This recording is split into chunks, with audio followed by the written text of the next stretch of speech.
روز 24 اکتبر در ازبکستان پرزیدنت رو انتخاب میکنند. به این مقام 5 نامزد پیشبری شدند، ولی همه مطمئنند که انتخابات را پرزیدنت کنونی شفقت میرزیویف میبرد.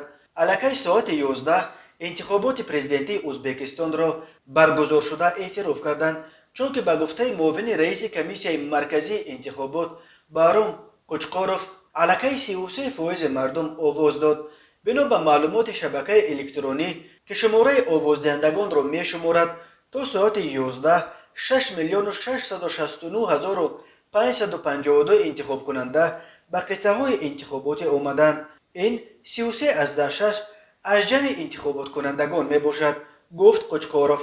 آوازدهی ساعت 8:00 به وقت محلی سر شده تا 20:00 دوام می کند. شماره عمومی انتخاب کنندگان 19,806,000 نفر بوده. برای آوازدهی 14 حوزه و 10,761 قطعه آوازدهی تشکیل شده است.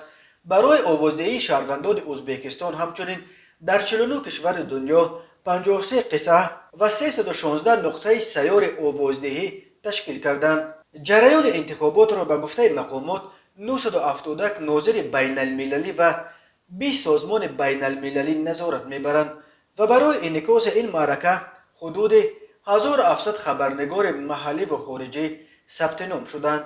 خود شفقت میرزیویف همراه اعضای عائله و دامادهایش در قطعه انتخاباتی رقم 59 در ناحیه میرزا اولغبک شهر تاشکند آواز داد. این الکی ششمین انتخابات مستقیم پرزیدنتی در ازبکستان است. در 4 انتخابات اول اسلام کریموف غالب اعلان شده.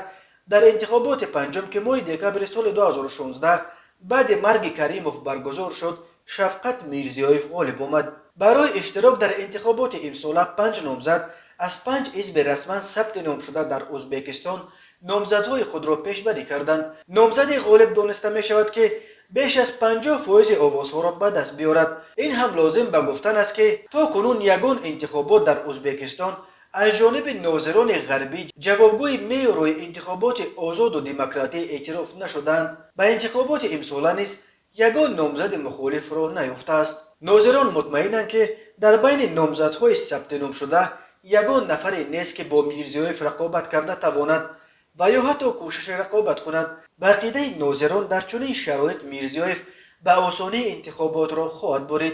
میرزیویف که 5 سال پیش بعد مرگ کریموف به قدرت رسید توانست در یک مدت کوتاه ایمیج بین المللی ازبکستان را از یک رژیم بهرم سرکوبگر تا به پیشرفت اصلاحات در آسیای مرکزی عوض کند. نامزد رقم 1 بدون شک رئیس جمهوری کنونی شفقت میرزیویف است که طبق قانون اساسی برای بار دوم و آخرین میتواند پرزیدنت شود. میرزیویف را که 64 سال دارد حرکت صاحبکاران و تاجران حزب لیبرال دموکراتی ازبکستان به پرزیدنتی پیشبری کرده است. میرزیویف در ناحیه زامین ولایت جیزخ در عائله‌ای که از دهه یختن ناحیه غنچه تاجیکستان به اینجا کوچیده بود به دنیا آمده دانشکده آبیاری تاشکند را ختم کرده است.